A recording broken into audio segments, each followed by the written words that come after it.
Hey guys, it's Vanessa, and I have two recipes to share with you tonight. Let me just angle this down a little bit. I thought I had it better. So I'm going to show you a great idea for things that you can prep twice, prep once, eat twice. Okay, so we're going to make chili lime chicken, and that's going to be a freezer meal for later, but we're also going to make chicken tortilla soup that we're going to eat now. So if you are somebody who maybe has pockets of time, but not a whole lot of time later on, this is what you're going to want to do, okay? Because I'm always looking for shortcuts. First we're going to get started, okay? Because my family likes to eat and they're hungry, okay? So we're actually going to make the recipe backwards. Normally I would do the chicken first, but because of my space that I'm using, I need to actually do that last so I don't cross-contaminate and stuff, okay? So I'm going to get the chicken tortilla soup started first, and then we're going to move on to the freezer meal that I'll be able to pop in the crock pot or the rock crock or even the multi-cooker that you have over here later on when we have those busy nights that nobody's going to feel like cooking, right? Okay, so what I'm going to do first here is I am going to take out our inner pot. This is in the multi-cooker. I don't know if you can see it right over there. Right there. So I'm going to make it right in there. This is our pressure cooker. Makes things super duper fast, about 70% faster than regular cooking, okay? So I'm just going to take the inner pot out here, guys. I think I have to just tell you, always have to make sure that this is in there when you're cooking, because I've heard of people who haven't had it in there and bad things happen. It will ruin your thing. So it goes without saying, but apparently you need to say it, all right? So I'm just going to kind of put this right here. I've got the prep and store system going on because when you've got a lot happening, it's great just to be able to chop it up, push it in here, and you're good to go, okay? So the first thing that I'm going to do in here, because I'm going backwards, is I'm going to talk about the garlic first. So for both of these recipes, it called for garlic. I have to tell you that the garlic at the grocery store was stink-a-roo, okay? So I'm not using any garlic in either of these because it was disgusting. So how do you choose your garlic? You want the skin to be white and tight. And guys, this is not either, and my finger is kind of pushing through it. So it's disgusting. Don't use it like that. Make sure that the skin is always white and tight, and you're going to have fresh garlic. So don't do that, all right? So it's always great to be using fresh garlic. I suppose I could put some of our garlic seasoning in there, whatever. I'll just probably sprinkle it on time later on.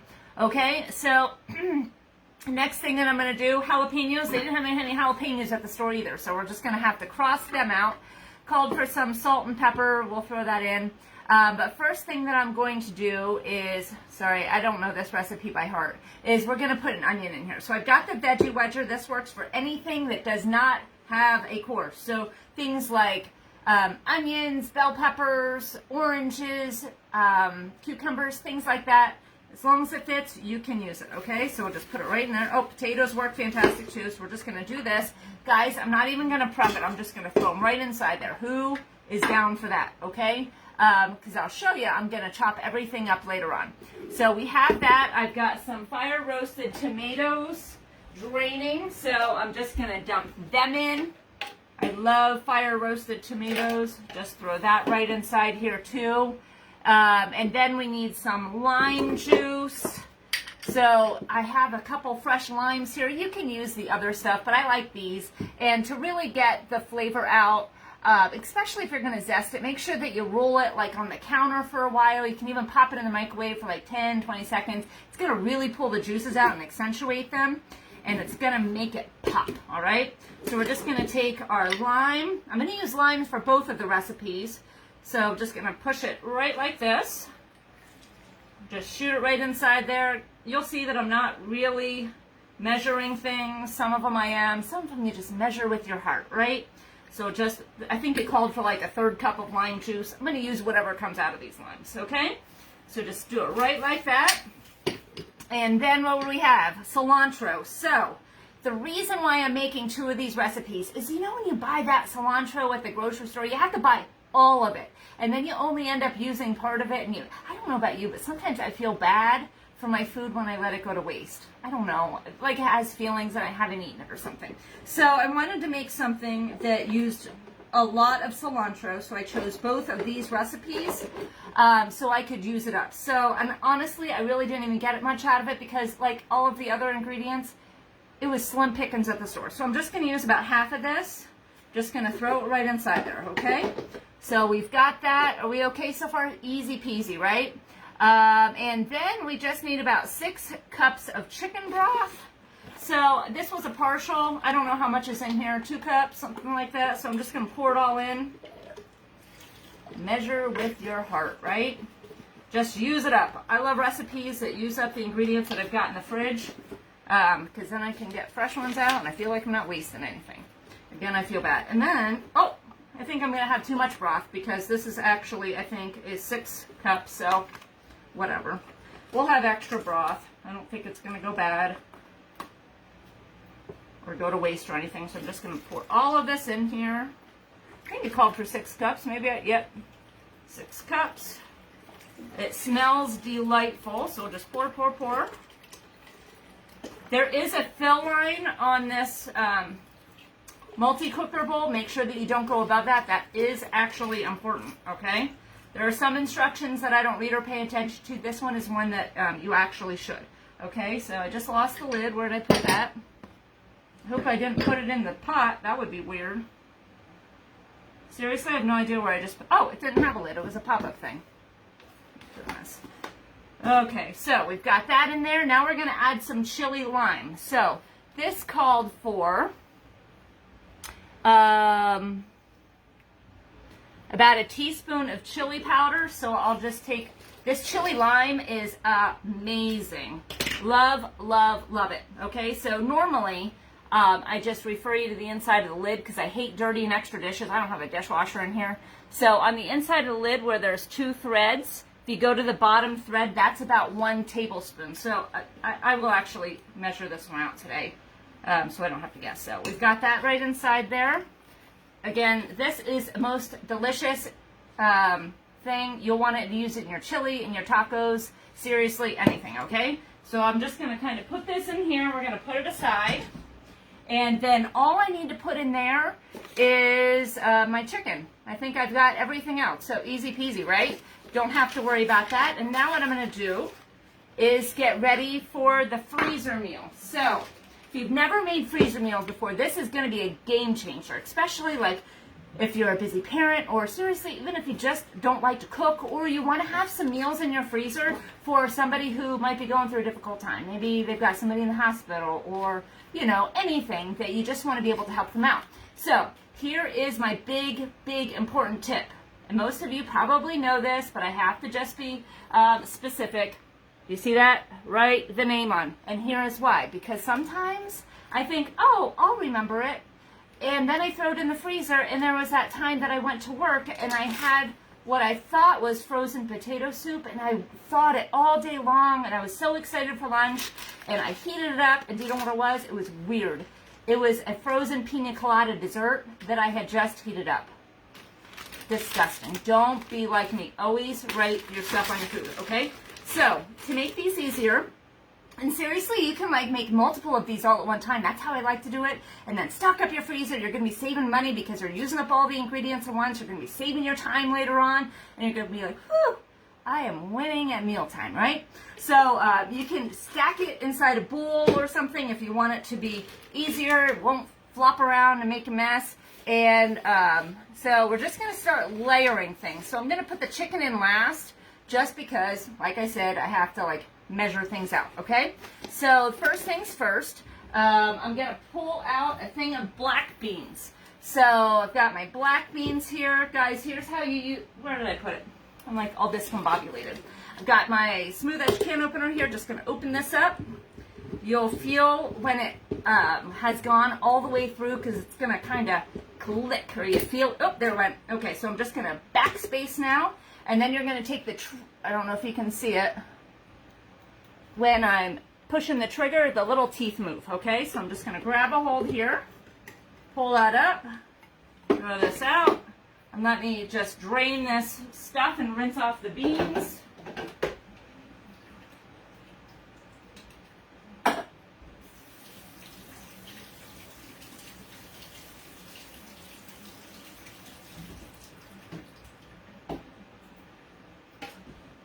Okay, so we're just going to pour those right into the bottom of the bag. Easy enough, right? So just pour those in. Now we're going to put a can of corn in. I almost never buy canned corn, so you'll have to forgive me. I just kind of have to look in here and see if it needs to be drained, because I usually use frozen, so I just get it in the packets and just throw that in, but I figured this might be just a little bit easier today. Yep, I need to drain it. Okay, so let me just do the same thing with this.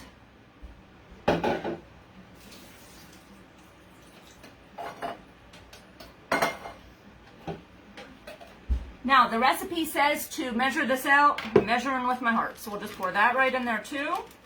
Doesn't matter, it's all gonna go to the same spot. It's all gonna taste great, okay? So we've got our black beans. Oh, and I love how beautiful it looks. It looks like a 3-bean salad or something. Okay, and now we're gonna put some diced tomatoes and green chilies in here. I'm just gonna pour the whole thing right in. If I can get it, there we go. Okay, and it calls for salsa too. I'm gonna play that by ear and see if I've got room for it, because that technically can go on later on. Okay, so I'm gonna put the diced tomatoes with green chilies. This is a smaller can, just dump that right on top. And honestly, this looks like salsa, so nobody will even know, right? Okay, we've got that. Now we're gonna add the rest of this cilantro right inside here. Good, good, good. Again, this calls for garlic that looked disgusting, so I'm not going to use that. All right, and a jalapeno that also was sold out at the store, okay? So now we've got our limes. Let's get those ready to roll. Literally, roll them on your countertop to make them juicier, okay? All right. Let me see here. Oh, I had a question about the product. I was not using a Fermano product, I don't think. We'll see. Okay. We'll flip this on there too. This one's going to take 2 limes. Just squeeze it all up here. Gives it a fantastic smell, fantastic flavor. All right. And one more. Okay, so we've got all of that done. Easy enough, right? Okay, so if you want to, you can put some of this chili lime right inside there. But I think, oh yes, it actually calls for 2 teaspoons. I'm telling you what, I haven't made either of these in quite a while, so I'm out of shape. So put 2 teaspoons right on top there. Okay. And I am so excited. I don't know if we'll have this week or next week or whatever, but we'll have it. So far, here's what we've got right inside here. Everything's all kind of combined. Now we're going to pull out the chicken, okay? Let me get this out of the way. So, I'm probably going to have to wash my hands because this is juicy and gross. So let me move this. Oh, I forgot. I've had red tomato in there the whole time, and I totally forgot we need to put in here. So I'm just going to put this right on top here. So let's see. Doesn't that look beautiful? I love pretty food, and it'll taste even better. Okay, so we've got this off to the side. Now let's pull the chicken out. Guys, this is my best tip, because I love saving money. I'm a big cheapskate, and buying chicken in bulk is the way to go. And always make sure that you get the full chicken breast, not the tenders. It's a little bit more work, but it's going to be totally worth it, and you're going to save a ton of money. Okay, so this is gross. It's like all slimy on the outside. So where's my cloth here? There we go. Have to keep wiping my hands. I don't touch raw meat, but this was like kind of juicy and stuff, all right? So I'm going to try to avoid it as much as I can here. All right. So I'm going to pull this out. This is the close and cut, and it's spring-loaded on the top of the bottom, so when we put our chicken right inside there, it's going to fit to go right inside there. So I'm going to put this here so I don't make a big, huge mess. And I should have had my tongs ready because I don't touch meat. Okay. All right, so I always keep 1 pair of tongs for pre-cooking and 1 pair for after cooking, so we don't have any of that stuff going on either, okay? So we're just going to pull this right out. Now this close and cut is a game changer. So if you're somebody who buys your chicken like by the 40 pound or whatever, and like the chicken breasts are as big as your head, you are going to want this, okay? Those chicken breasts, like, take forever to cook. They're never cooked correctly. They're crunchy on the outside, raw on the inside, and you have worries about salmonella or something, right? So we don't need any of that, okay? So just buy it in bulk, slice it all up, freeze it. It's going to freeze faster, thaw faster, cook faster, and more evenly, and you're going to be like, woo, I'm killing it, right? Okay, so we have our knife that's 7 inches long or longer. We're just going to push down, go all the way through. Easy peasy, right? So you can, whoop. Just a little funky. What's happening here? I don't know. Okay, so it kind of sliced. There's a weird piece. I'm going to chop that off. Don't eat that. All right. So you can also use this for grape tomatoes. Works fantastic for grapes, bagels, anything that your heart desires. I tried a brie once. That was a big, huge mess. Don't do that. So I'm just putting my chicken right in here in one piece, because like I said, we're going to cut it up later after it's done cooking, and I'm going to show you that in just a moment. So just slice, slice, slice. This also works for English muffins, but English muffins are usually ready so that you can fork split them. Now with any of these recipes, I always say make it with the amount of protein that your family would normally eat. So just ignore what's on the instructions anyway. So as long as it fits in the cooking vessel or in the freezer bag, you are good to go, okay? So I've got all of this one ready to go. I'm just going to pop it right inside the multi-cooker. All right. Just going to turn it on. Now this recipe that I'm following is for stovetop, but I'm just going to do this for custom 20 minutes, and that should be plenty to cook the chicken all the way through, okay? So I could just put it to the chicken setting and it should be fine, but no worries there, okay? So all I'm gonna do for the freezer meal is just slice up the rest of that chicken, toss it in, I'm gonna be good. So what is gonna happen once that food is cooked in either of them, either of the recipes, I'm going to take my salad choppers. Guys, if you don't have these, this is a game changer, because these are a pair of double scissors, we'll just call them, and I like to hold them like this. It's really like so much easier than holding them like a shovel, okay? So hold them like this, and then when it's done, you can put them in your crock pot, you can put them in your multi-cooker, you can put them in your rock crock, whatever, and just zip, zip, zip, zip, zip. So if you are using 2 forks to be pulling apart pulled pork, you need to have these, okay? It's going to be a game changer. So any of those vegetables that I put in there, the onions, whatever, the cilantro, the chicken, this is going to zip right through them super duper fast, okay? So you're going to love, love, love these, all right? So that is it. I don't know how long this has taken me, but super duper fast. And I already have a meal done that's going to go in the freezer for another time. And I saved a lot of money because I use a lot of the same ingredients and got use out of them twice, right? So with that, I'm going to get going. If you have questions, please let me know. I'm happy to help. So have a great one, guys. Bye.